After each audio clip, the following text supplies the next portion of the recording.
haddaba Soomaaliya iska jira runaantii iska jira videogan horta waxaad gaarsiisaa hooyooyinka dhammaan ehelkaaga asxaabtaada meel walba caalamka ay ka joogaan ama Mareykan joogaan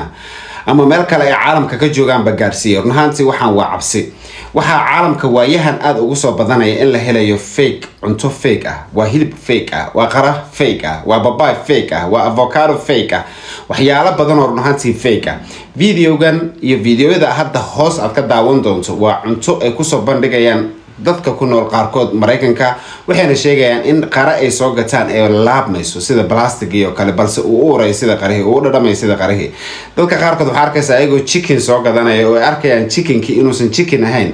waxa jirto restaurantyaal oo aan magacooda halkan ka sheegi karin balse hadda iibiyo cunto fake ah ayagoo ka dhigay waliba chicken fillet iyo waxyaalahaas oo kale hadaba waxa weeye waa inaad ma aragtay aad ka taxadartaan akhriya waxa intiina soo gadan inaad tahay wax lagu sameeyay 3D ahaan ama wax maxaa la laboratory ma leeyahay lagu sameeyay iyo waxyaabo kale hadaba waad aragtaa videogan arimahan way soo shacbaxayaan dad badan ayaa ma aragtay soo bandhigaya oo keenaya social media ayagoo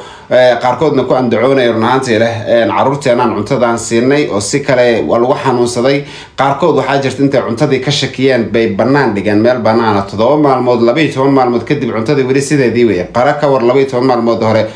banaanka lagu tuuray oo wali sidii u yaalo guduudkii ah kalarkii leh marka waxa in leeyahay hal taxadaro runaantii halana gaarsiiyo shacabka videogan dhamaan meel walba joogta ama Mareykan joog ama meel walba joogtidba waa inaad cuntada aad aragtaa iska baroobay fiiri akhri cuntada gadanayso insha Allah ilaahay amaansado annagan ilaahana amaansado videogana gaarsiiya dhamaan ummadda Soomaaliyeed meel walba ay ka joogaan halkan waxaan u furnay inaan adiga kula socodsiino wax walba caalamka ka socda